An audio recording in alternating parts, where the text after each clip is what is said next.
Des déchets plastiques ou encore des ordures de toutes sortes, dégageant ainsi des odeurs nauséabondes, c'est l'image qu'affichent la plupart des plages de la capitale. Cette menace des riverains sur les bras de mer inquiète les environnementalistes. En voyant ça, me rend mal à l'aise. Je me sens impuissant parce que souvent, on a souvent fait des sensibilisations par rapport à ça.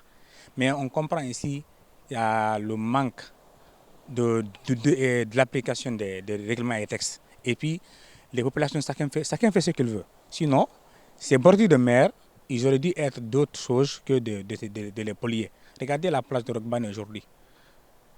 Et des années passées, nous, lorsqu'on était des jeunes, on partait là-bas pour jouer, se nager et faire tout. Mais actuellement, là-bas, tu ne peux même pas passer par là-bas.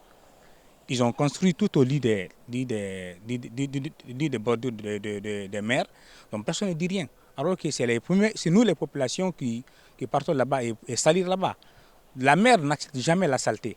Avec leurs maigres moyens, les administrateurs des plages se battent tant bien que mal pour rendre propres ces lieux de distraction.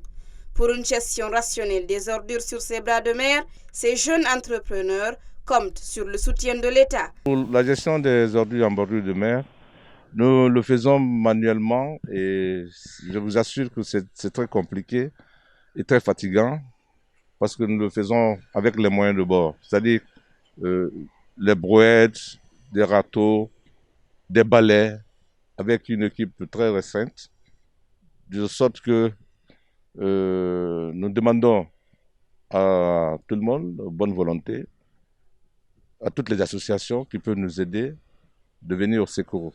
Et nous voulons que le gouvernement nous vienne en aide en nous octroyant les moyens nécessaires pour pouvoir continuer à nettoyer davantage, ainsi que des camions pour pouvoir enlever ces ordures que nous avons mis là depuis 30 ans. Ça fait plus d'une année, parce que nous n'avons pas les moyens. Le premier tas a été enlevé, ce qui nous a coûté des millions. Et avec la pandémie, on a stoppé à maintes reprises nos activités, de sorte que maintenant, nous n'avons pas les moyens pour louer des camions pour pouvoir enlever. Donc nous demandons au gouvernement de nous aider.